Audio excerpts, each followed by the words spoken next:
क्या आप जानते हैं कि भारत में हर 40 सेकंड में एक व्यक्ति को ब्रेन अटैक आ रहा है और हर 4 मिनट पे एक व्यक्ति की ब्रेन स्ट्रोक से मौत हो रही है। और जो इसमें एज ग्रुप है वो 30% एज ग्रुप 50 साल के नीचे का है, यानी कि 15 से 45 साल के बीच के जो युवा हैं वो इससे ग्रसित हो रहे हैं। मैंने इस लकवे को ना सिर्फ झेला है बल्कि इससे लड़के पूरी तरीके से सही होके आज मैं इस मंच पे आपके सामने खड़ी हूँ। तो रिलेशनशिप के रेड फ्लैग्स तो आपको सोशल मीडिया बहुत बार बताता है, पर आज मैं आपको बताऊंगी वो रेड फ्लैग साइन जो लकवे के लिए बहुत जरूरी है आप सभी के लिए जानना।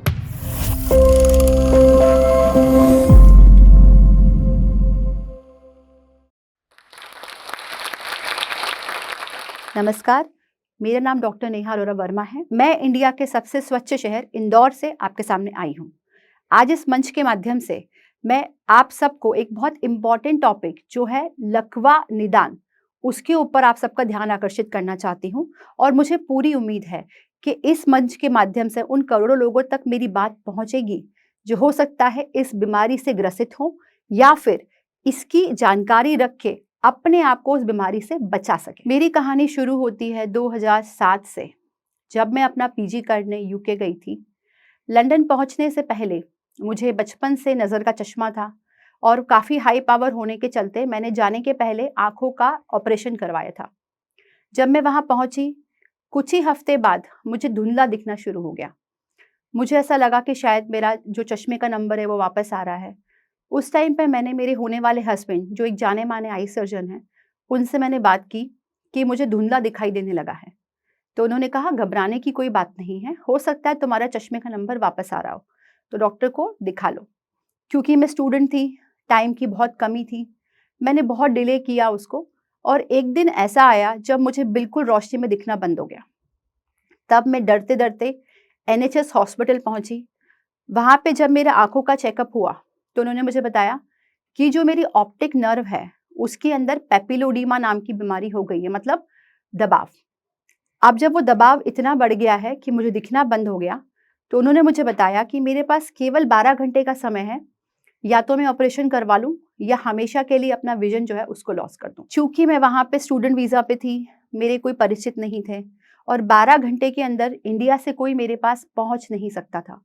तो मैंने सर्जरी का ऑप्शन चुना, मेरा ऑपरेशन हुआ और ऑपरेशन के बाद जब मैंने आँखें खोली, तो मेरे आधे तरफ का जो धड़ था, उसके अंदर मुझे लकवा हो चुका था।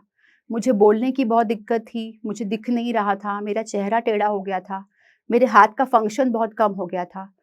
पर वहाँ पे जितने भी डॉक्टर्स थे और नर्सिंग स्टाफ था, उन लोगों ने मेरा बहुत ध्यान रखा। मुझे 1 महीने तक उन्होंने हॉस्पिटल में रखा और मुझे इतनी अच्छी केयर दी कि मैं उस लायक हो गई कि 1 महीने के बाद मैं इंडिया वापस आई और बाकी का 3 महीने का जो मेरा रिहैब था वो मैंने इंडिया में रह के पूरा किया। जब ऑपरेशन के बाद मैं हॉस्पिटल में थी, तब मेरे मन में ये ख्याल आया कि जब मैं मेडिकल स्टूडेंट होने के बावजूद इन लक्षणों को समझ नहीं पाई, तो नॉर्मल व्यक्ति जिसको लकवा होता होगा वो तो कभी समझ ही नहीं पाता होगा। इसीलिए हो सकता है उस अनअवेयरनेस के कारण वो डॉक्टर के पास लेट पहुंचते हैं। तो मैंने ये सोचा कि अगर मैं कभी ठीक हुई तो मैं वापस लंदन जाके अपना जो फील्ड है उसको न्यूरोलॉजी में लूँगी और मैं लकवे के ऊपर काम करूँगी। 4 महीने के बाद जब सारा रिहैब हो गया मेरा, मैं वापस लंदन पहुँची। वहाँ जाके मैंने अपना फील्ड चेंज किया। मैं पहले ऑर्थोपेडिक में मास्टर्स कर रही थी। अब मैंने न्यूरोलॉजी में मास्टर्स करने का ठाना, क्योंकि जो मैं भुगत के आई थी वो मेरे लिए एक बहुत बड़ा आई ओपनिंग लेसन था। मैं चाहती थी कि ऐसा किसी के साथ ना हो और अगर हो तो उसको पता हो कि किस समय पे डॉक्टर से संपर्क करना चाहिए। मैं वापस गई, मैंने अपना मास्टर्स किया, उन सब तकनीकों पे मैंने पूरा ज्ञान हासिल किया और वही तकनीक 2011 में मैं इंडिया लेकर आई। 2011 में हमने स्थापना की श्री नमो वेलनेस की, जो सेंट्रल इंडिया का सबसे बड़ा स्पाइन एंड न्यूरो क्लिनिक है, जहाँ पे लकवा, स्पाइन की प्रॉब्लम और मेडिकल वेट लॉस का ट्रीटमेंट किया जाता है, वो भी बिना किसी ऑपरेशन या चीरा-फाड़ी के। ये आपस में कनेक्टेड हैं, क्योंकि जब वजन बढ़ता है तो हमें दूसरी हेल्थ समस्या होती है और कहीं ना कहीं उससे स्पाइन और लकवे की समस्या में बढ़ोतरी देखी गई है। अब आइए जानते हैं कि लकवा आखिर होता क्या है और उसके कारण और टाइप्स क्या होते हैं। जिस प्रकार से आप लोगों ने हार्ट अटैक सुना है, लकवा और कुछ नहीं है, ब्रेन अटैक है। लकवे के 3 मुख्य टाइप होते हैं। पहला होता है क्लॉट, मतलब इस्चीमिक अटैक, जहाँ पे खून की धमनी में कोई थक्का जमा और थक्का जमने के बाद उसने उस एरिया को डेड कर दिया। सेकेंड होता है हेमरेज, कोई नस फटी, अगर नस फटने के बाद खून नाक से या कान से बाहर बह जाए तो क्षति कम होती है, पर अगर वही खून ब्रेन के अंदर पहुंच जाए तो क्षति ज़्यादा होती है। ऐसे केसेस में कई बार ऑपरेशन का सहारा भी लेना पड़ता है। तीसरा जो अटैक होता है वो होता है स्पाइनल कॉर्ड इंजरी। इसमें सर पे या रीढ़ की हड्डी पे चोट लगने की वजह से लकवा हो सकता है। तो जो पहले दो लकवे हैं, इस्चीमिक और हेमरेजिक, इनका समाधान मुमकिन है और इनके पीछे के होने वाले जो कारण हैं उसमें मुख्य समस्याएं हैं uncontrolled BP, sugar and cholesterol. ये वो शब्द है जो हम बहुत इजीली बोल देते हैं, पर इन्हीं के अनियंत्रित होने की वजह से ही हमें लकवा होता है। और अगर आपकी लाइफस्टाइल में स्ट्रेस है, अनियमित खान-पान है, नींद की कमी है और अगर आप बहुत ज़्यादा एडिक्टिव चीज़ों पे है या आप हैबिचुअल ड्रिंकर हैं, स्मोकिंग करते हैं, तो ये सब बीमारियाँ और लाइफस्टाइल मॉडिफिकेशन मिला के आपको लकवे की तरफ धकेल सकती है। तो हेमरेजिक या क्लॉट वाले स्ट्रोक में समाधान पूर्ण तरीके से संभव है। तो रिलेशनशिप के रेड फ्लैग्स तो आपको सोशल मीडिया बहुत बार बताता है, पर आज मैं आपको बताऊंगी वो रेड फ्लैग साइन जो लकवे के लिए बहुत जरूरी है आप सभी के लिए जानना, ताकि उनकी जानकारी से आप किसी की जान बचा सकते हैं। तो हमेशा याद रखें टर्म फास्ट, FAST। F मतलब फेस। अगर किसी व्यक्ति का हल्का सा चेहरा तिरछा हो रहा हो या उसको ऐसा लग रहा हो कि डेविएशन है, पानी गिर रहा हो, तो यहाँ पे आपको बहुत ज़्यादा अलार्मिंग साइन मिलता है बॉडी की तरफ से। सबसे पहला साइन जो लकवा होने का संकेत आपको देता है। A मतलब आर्म, कोई व्यक्ति हाथ उठा रहा है पर हाथ उठ ही नहीं पा रहा, बार बार गिर रहा है या कुछ चीज़ पकड़ रहा है, पकड़ छूट रही है, ये सेकेंड साइन है। थर्ड और इम्पॉर्टेंट साइन है S मतलब स्पीच। मैं बोलने की कोशिश कर रही हूँ पर मेरे मुंह से शब्द नहीं निकल रहे हैं, मैं सिर्फ आ ओ या मुझे बोलना है पानी और मैं बोल रही हूँ पानी। जब शब्द स्ट्रेच होते हैं यहाँ पे आपको बहुत ज़्यादा अलार्मिंग सिग्नल बॉडी दे रही होती है। तो यहाँ पे होता है टाइम फॉर एक्शन, मतलब T stands for time management. देखिए कोई भी प्रकार का अटैक हो, इसमें टाइम का बहुत इंपॉर्टेंट महत्व होता है।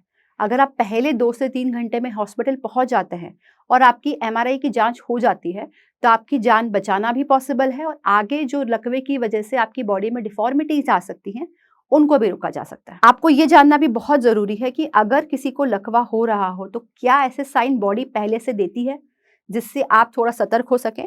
यस, बिल्कुल देती है। सबसे पहला साइन होता है हेडेक।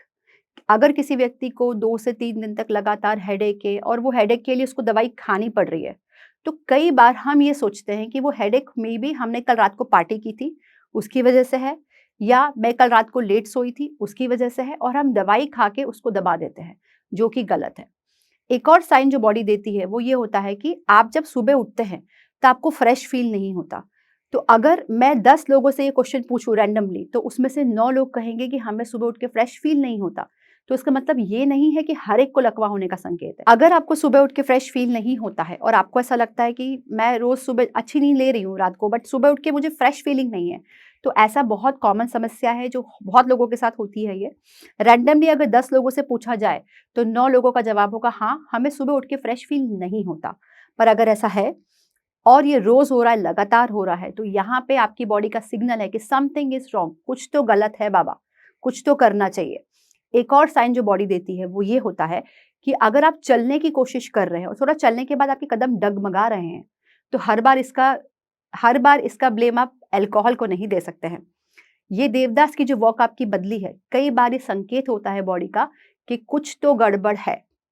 और अगर आपके साथ ये बार बार हो रहा है, रोजमर्रा में हो रहा है, तो डॉक्टर से तुरंत संपर्क करने की आवश्यकता है।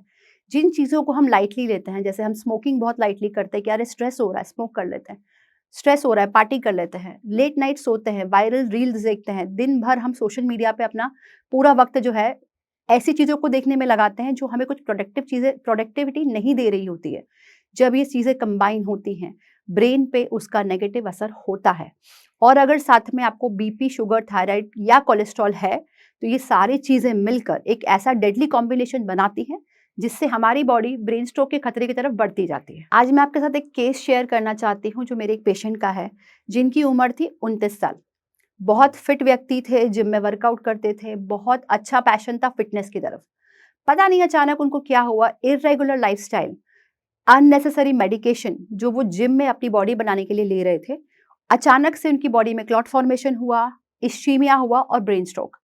अब ये व्यक्ति जिसके ड्रीम्स थे मिस्टर स्टेट चैंपियनशिप में जाने के, अब वो व्यक्ति राइट साइड का पैरालिसिस लेके बैठा हुआ था।